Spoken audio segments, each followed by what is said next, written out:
Welcome to Patriots Roundtable. I'm Bobby Krivitsky, joined by Alex Barth and Mike Alongi. Alex, I know it's cliche, but the Patriots reminded everyone today of the fact that it's not a sprint, it's a marathon. Yeah, it's it's not bad to remind people now and then, and that's kind of what we saw today. Really throughout the game, it looked early on like it did back in September, right? And we just kind of got a reminder today how the season has developed and how this Patriots team, for lack of a better term, has grown up right before our eyes. They really have. And Mike, Tom Brady finishes with a stat line 26 of 38, 290 yards. He averaged 7.6 yards per pass to go along with 2 touchdowns and a rating of 108.4. Really, he did most of his damage in the second half and more specifically in the fourth quarter. So without Gronk, without Julian Edelman, and without much support from the running game, once again, the GOAT puts the team on his back and leads them to a stunning playoff victory and another trip to the Super Bowl. Yeah, I mean, what makes it even more impressive, honestly, is the defense that he did it against, right? I mean, this Jacksonville defense we saw today is legit. It is a real, hardcore, fast, powerful defense that can make plays on the ball. I mean, it's kind of surprising that the Patriots didn't turn the football over. It was a really impressive game plan by the Jaguars on both offense and defense, and I mean, the Patriots really needed to pull out all the stops to do it, and they absolutely did. I mean, Tom Brady. What more can you say? I mean, the guy is just an unbelievable football player and an unbelievable competitor. And when you need it the most, I mean, he just pulls it out. I mean, just kind of off that line of thinking, in my mind, Brady has a chance here in 2 weeks, and not to get too far ahead of ourselves. Brady has a chance in 2 weeks to really narrow that down the discussion. I think we're beyond greatest quarterback of all time already. We're beyond greatest NFL player of all time. If Brady wins in 2 weeks, it's him and Muhammad Ali for the greatest athlete of the modern era. I mean, that's really it. And then you can start throwing in those guys from ancient Greece in the original Olympics. But for me, it's Brady and it's Ali. And there's absolutely a discussion to be had there. But Babe Ruth, not in it. Michael Jordan, in my mind, not in it. And really, in 2 weeks, we could be talking about the Patriots as the greatest franchise in the history of professional sports. The Yankees won 27, but they were winning them back in the 1930s. When there were maybe 5 good baseball players on the planet and they had 3 of them. The Celtics have a bunch, and I know this is kind of blasphemous to say on a CLNS show, but they were playing 5-6 centers named Dolph from Syracuse. Like same thing. There were 5 good basketball players. Celtics had 3 of them. Montreal has been a train wreck as much as they've been a dynasty. We're really on, and it seems like every Patriots game is like this, but in 2 weeks, we are really on the precipice of sport as we know it being redefined and winning as we know it being redefined. And it's because of, it's because of a lot of people, but just to get back to the original point, what that guy has done, what number 12 has done at 40 years old. And I know people say, not Patriots fans, people say, I just want to retire already. I'm done with him. It's getting boring. Everybody, if you love football, you need to stop and appreciate what this guy is doing, because you will never see dominance like this again. This is something people will talk about for generations, what we've seen Tom Brady do. And it could only be enhanced in 2 weeks.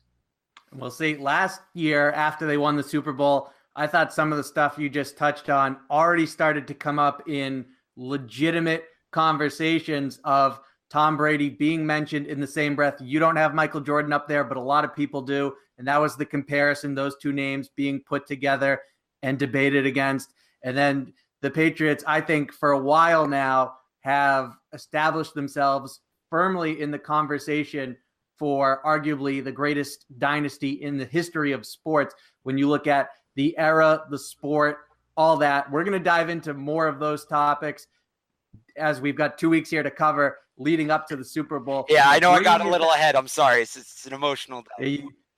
It was a fun tangent, though, and I got to really take in the fact, Alex, that you've got what looks to me like a red towel from today's game. Is that true? That's the not done towel. I wasn't there. If you're watching me and Mike on the pregame show, my dad was there. He grabbed the towel, and it was some atmosphere there today. It wasn't, what it was. It never will be what it was, 01, 03, 04. But I thought it was a pretty good crowd today. Good way to send off Gillette Stadium for the year. It certainly was. Mike, our buddy Trags brought up an interesting question to Bill Belichick that I thought got an even better answer out of Bill, which was he asked Belichick post-game about the importance of that drive at the end of the first half, putting points on the board, going into the locker room. And Belichick, interestingly enough, said that what he took away from that drive, more so than putting the points up, was the ability to move the football and how they were able to move it. And that gave them more than those points did going into the locker room. Yeah, I mean, it gave them something to build off of, right? I mean, they hadn't been moving the ball well at all in the first part of the game, and they really didn't have much going on, whether it was running the football, throwing the football. Brady looked a little off, and you know, maybe it was the thumb, maybe it wasn't. He made a couple great throws, the early throw to Amendola, throws like that. But on the whole, they were just, their drives were stalling out. They had a couple 3-and-outs in a row. So, yeah, I mean, it gave them something to build off of going into the second half. It gave them something to say, this is what we can do. We can exploit this specific part of the Jacksonville defense. And then they went with that for the rest of the way. So, yeah, I think that was a really big thing. I think one of the things that might have been even bigger than that was, and obviously Belichick didn't talk about this, but the fact that the Jaguars got the ball back with 55 seconds left on the clock, and they just did not. They just took a knee and went into the locker room. They could have, they had 3 timeouts at the time. They could have pushed the ball down the field. They could have tried to kick a field goal and get an extra 3 points on the board. And look at what an extra 3 points would have done. It wouldn't have won the game, but it would have given you you only would have needed a field goal to win the game as opposed to a touchdown. Would have put a whole nother, who knows if the Patriots would have gone down and scored and all this stuff.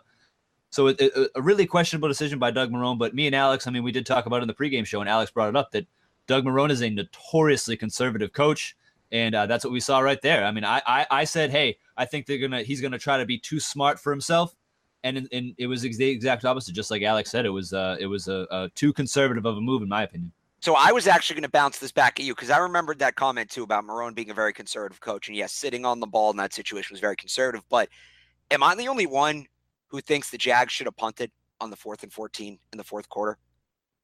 You have 3 timeouts. The Patriots offense had been good on a couple of drives, then hit and miss. You have the best defense in football.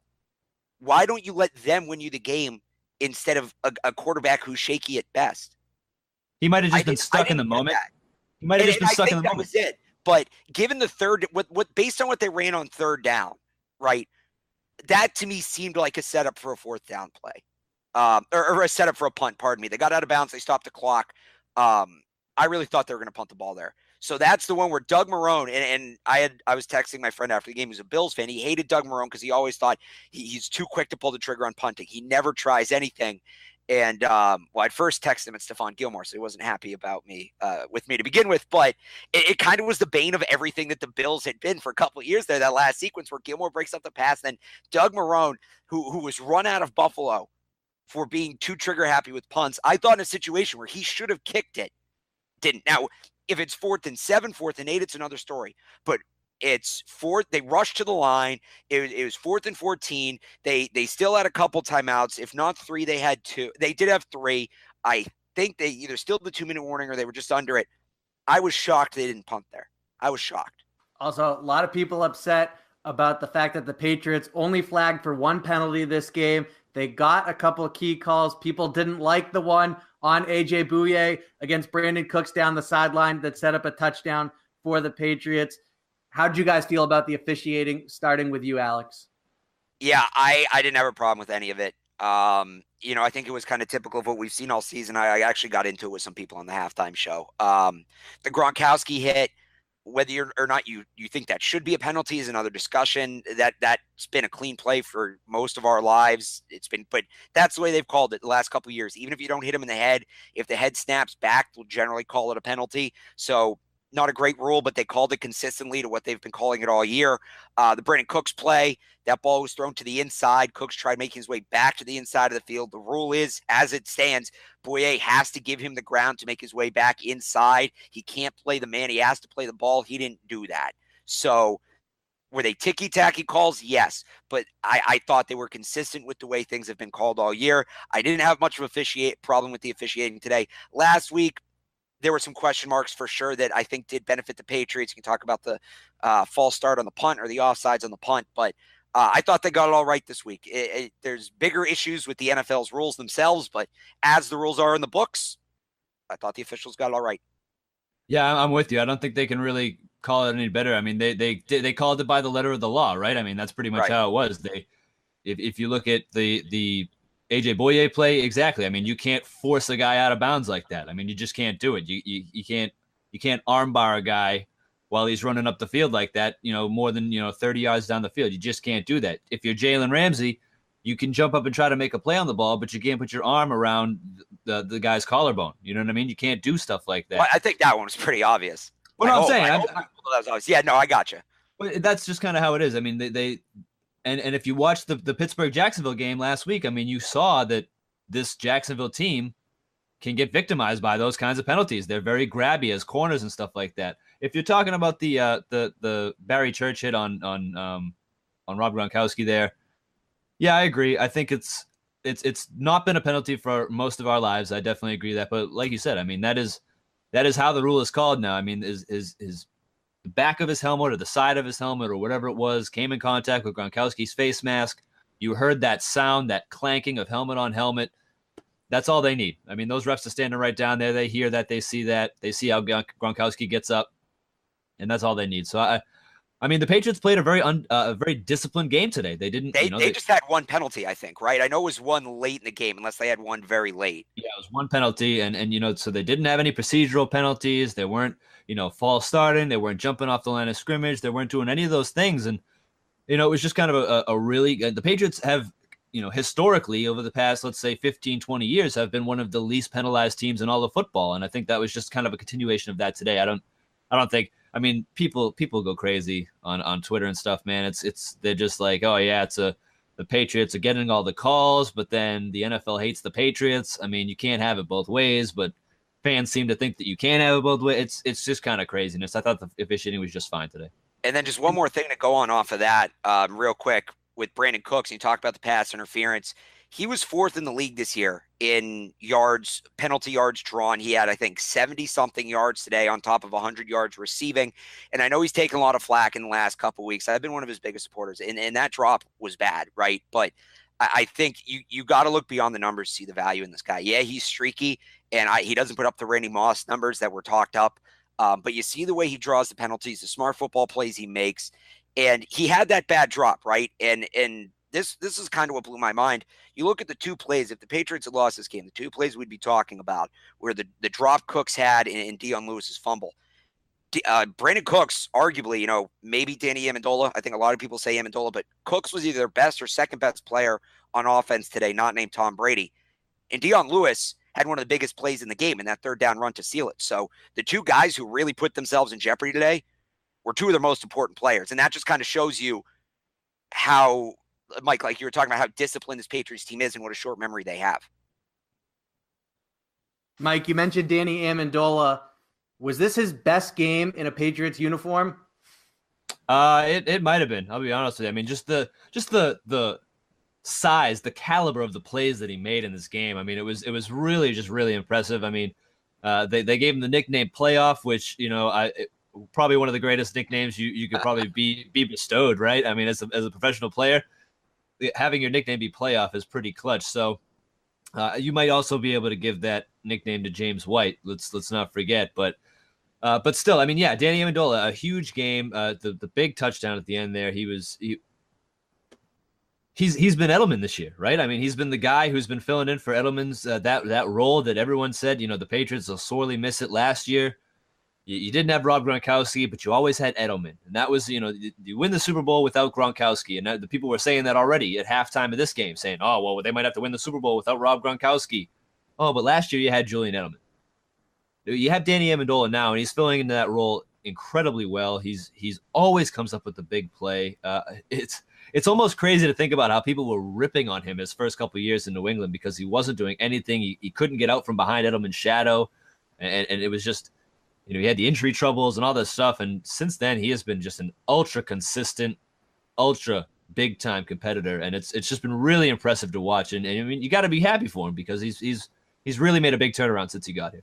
He also came through with that punt return at the end. They would have had good field position to begin with and been right around midfield, where on their previous chance, however, they stalled out and went 3 and out. He returns it them up right away in field goal range. And then, of course, they march down, and he makes the spectacular play in the back of the end zone to give the Patriots the lead that they did not relinquish in the game's final minutes. We're going to get to the Patriots' defensive performance in just a second. But first, I got to tell you guys, I wear contact lenses and always find myself dreading that annual appointment to renew my prescription. That's why I was excited to try Simple Contacts, a great new app that makes this dreadful process very, well, simple. Simple Contacts lets you renew your prescription and reorder your brand of lenses from anywhere in minutes. And I got to tell you, Simple Contacts brings the doctor's office to your home. The vision test is designed by doctors, and every test is carefully reviewed by a doctor. Simple Contacts offers every brand of lenses, and their prices are unbeatable. The prescription is just $20, and shipping is free.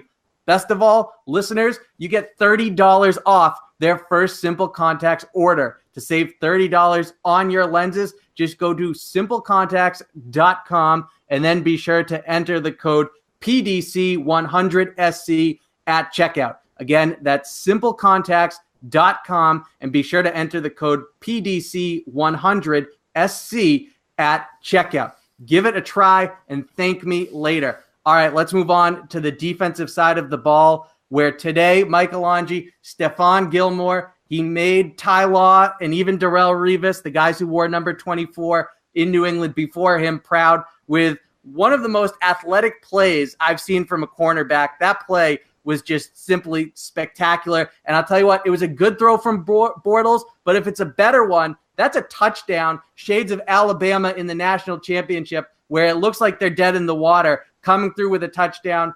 I'm not going to say that it wins the game like it did for Alabama. You can't count out TB12, but nonetheless, you know, it doesn't look good for the Patriots there if Bortles leads his receiver and puts 6 on the board. Instead, Gilmore makes a spectacular diving effort to knock the ball away.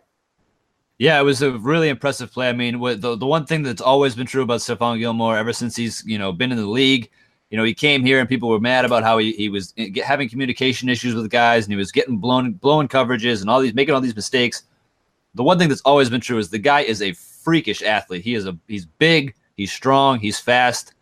And as we saw today, the man can really, really jump. I mean, I was watching the game with a friend, and he said, you got to put a stopwatch on how long this guy was actually in the air. I mean, he literally floated through the air to knock that ball away. It was an incredibly impressive play, one of the better plays I've seen in recent weeks. And I'll go there. I'll say it was a game-saving play. I mean, yeah, you obviously never count out TB12, and he could have very well come down and drove them down to kick a field goal. They still had some timeouts on the board and all that, but I mean, that is an absolute momentum killer. That is an absolute just dagger in the heart for any Patriots fan watching that game if they complete that touchdown pass. So, yeah, absolutely huge play by Stephon Gilmore. He's really come on the past, the second half of the season. He's really, really turned it around from the beginning of the year. And, these playoffs especially, he's been playing really well. And, he's going to need to continue to play well going forward because there's a big wide receiver in Philadelphia named Alshon Jeffrey that's going to be causing some real problems for this Patriots defense if no one can cover him. Yeah, you guys both hit it right on the head. I mean, it's an incredible play, and he totally sold out on that ball. That gets over him the way he played that, 6 points, 7 points. So nice to see him step up and make that play. And you know what? He may be another one of these guys, right, that Belichick brings in that they're good for one play a year, but if the one plays in that situation, it's totally worth the contract, right? Kind of like Danny Amendola. So, good to see that from him and good to see him. He's really had 2 solid games in a row now heading into, Mike, like you said, a big matchup with the guy that, this is a textbook Stephon Gilmore guy in Alshon Jeffrey. So we got 2 weeks now to talk ad nauseum about every nook and cranny of this game, about the legacies on the line, who can accomplish what. What I just want to get right now from both of you, Alex, we'll start with you, is what are your initial thoughts as we see today the Patriots beat Jacksonville and, of course, prepare themselves now for a Super Bowl rematch against the Philadelphia Eagles? I mean, I'm optimistic, I guess. I saw it. Philly, they kind of ran away with it. But my sense watching that game was once they got up 14-7, Minnesota kind of just quit. And there was very little resistance from Minnesota late in that game. Harrison Smith, who I think is an outstanding safety, he did not come out to play in the second half at all, and they just attacked him over the top. It's one thing for Nick Foles to beat this team, and I think Minnesota has a good team, but I think they were overhyped a little bit. It's going to be another for him to beat the Patriots, and I honestly think, at least defensively, Jacksonville is the toughest test they were going to have. Right, I think this week will be easier for them. The Super Bowl will be easier for them than going up against Jacksonville, at least on that side of the football. The Eagles have some weapons offensively. We'll see if Nick Foles can stay hot, but if they keep getting contributions, the Patriots do from these guys that we haven't talked about much this year, right? Gilmore, not great in the regular season. He's been great. The other thing I wanted to bring up real quick, the Patriots' best players in the fourth quarter of that game when they really won it were their two oldest players on each side of the ball. Tom Brady was their best player on offense. And I mean, James Harrison was outstanding. Every third down, he was at the quarterback's ankles. He forced that fumble that knocked him out of field goal range. If he's going to be playing like that, if a guy like James Harrison's going to play like that, Stephon Gilmore's going to play the way he played. I mean, you wonder if 2 weeks is going to cool him off, but you got to feel good seeing kind of all these guys play at their ceiling at least, 2 straight weeks. And that's what happened last time they played the Eagles. Rodney Harrison, kind of an older player, right? Richard Seymour was a very good player at the time, but Mike Vrabel, these guys were playing the best football they ever had in those 2 playoff games leading up to that game, and they managed to hold it through a third week. David Givens, another one. So if they can continue to hold that through this 2-week gap, I mean, you got to feel really good. Yeah, I mean, to the James Harrison point, I mean, we saw James Harrison legitimately bench press Cam Robinson, who is one of the biggest left tackles in all of football, and he bench pressed him to get a sack on Blake Bortles. Yeah, he was incredibly impressive. Brady, incredibly impressive. Just a great win all overall by the Patriots over Jacksonville. In the NFC, I mean, I was surprised. I picked I originally picked the Saints to make it to the Super Bowl, so it shows how much I know. But, I thought that Minnesota was going to win this game. I thought that defense was legit. It was very surprising to me to see Nick Foles absolutely dice up that defense. And like you said, I mean, they attacked Harrison Smith. They attacked, Terrence Newman, who had an unbelievable year this year at 39 years old. Another ageless wonder type of player. And he played like he was 39 today.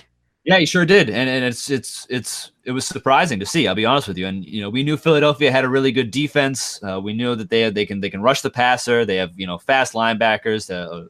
Michael Kendricks. Michael Kendricks is a very good player. They've got some good corners over there. Corey Graham is a good safety. So, they have some guys out there who can make some plays, and it's, we knew that. But then you see, they have some skill position weapons, but you'd say Nick Foles, what's he going to do? I mean, Nick Foles threw for 352 yards today against statistically the best defense in the NFL. Now, I agree with Alex. I think that the Jacksonville we saw today, that Jacksonville is really the best defense in football this year. And that is what we saw. But I mean, that is still incredibly impressive for Nick Foles to have a QB rating off the charts, 3 touchdowns, no picks in the NFC Championship game, biggest game of his life to this point. That was really impressive. So, I mean, look, if Nick Foles can play like that, the Patriots are in real trouble because, I mean, Blake Bortles had the game of his life in this game today, and they almost won. So you're going to need to really, really have a good game plan against this Philly defense, and you're going to need to have a good game plan against Nick Foles in this offense because there are guys who can hurt you in a lot of ways. Jay Ajayi ran for 200 yards several times last year. Guys like that. One of those was against the Patriots, right? I believe it was. And then Alshon Jeffrey, as we already mentioned, big, huge threat, red zone or otherwise. He is a huge threat. Zach Ertz, one of the better young tight ends in all of football. So, I mean, they've got some guys, and if Nick Foles is on his game, that's going to be really tough. So, yeah, we've got a lot of, we could break this down, 100 different ways, but I think this is going to be just as good a Super Bowl as the one that we had 13 years ago, right? I'm certainly hoping so. Fingers crossed. It's usually exciting and comes down to the wire when the Patriots are in the Super Bowl, which we've been fortunate enough to be able to say has happened quite a bit. I'm just going to say this. The Patriots are the favorites going into this game, as they should be. And anytime the Patriots have 2 weeks to prepare for a game, I'll take them. Doesn't matter who the opponent is. It could be the 85 Bears. I'll take Belichick with 2 weeks worth of preparation. With that said, yes, Minnesota was another example of a team who plays in a dome, coming outside to the cold for a playoff game in January and not showing up. But I thought Minnesota to me though is not really a dome team. They got a good defense. They're physical on offense. Like I actually didn't think that was going to factor in today as much as it did. Sorry to cut you off. I just that's fair, and I get that they're not the Atlanta Falcons or the at the time St. Louis Rams greatest show on turf style of dome team. But the fact of the matter is they've played in a dome all season, and while they might not have a style that we associate with quote unquote soft, I thought that there was an element of playing in that dome for a full season coming back to bite them today when it mattered most. And even with that factored into this game, and it had a lot to do with how things turned out in my mind, I think you got to give Philadelphia a lot more credit than putting the blame on the shoulders of the Vikings. This Eagles team, Mike, you talked about Nick Foles' numbers there, throwing for over 300 yards. He was excellent today. He made some big throws on the run. So while it hasn't really been the case since he took over, they're in the Super Bowl, and he's coming off a great game against a very good defense. And speaking of defense, that Eagles defense, two really good safeties in McLeod and Malcolm Jenkins, and that front seven, they've got athletic linebackers. Mike, you touched on the names enough there, but they've got athletic linebackers with size who can move, who can cover, who can rush. That is a very talented front seven. And so the Patriots offensive line, who I thought played very well today. Brady took some hits, no doubt, but I thought the offensive line played very well overall. They're going to be in for another tough test, and it's going to be interesting to see how the Patriots scheme to get guys open against the Philadelphia defense that I feel like from our side might be underrated coming into this game, at least coming into the start of these 2 weeks leading up to the Super Bowl. But like I said, we've got a lot of time here to dissect every nook and cranny of this matchup and everything else that comes on the line when you're playing for a Super Bowl. That concludes this edition of Patriots Roundtable here on CLNS Media, the leading online provider of audiovisual content of the New England Patriots. For Mike Alongi and Alex Barth, I'm Bobby Krivitsky. Thanks for watching. Have a great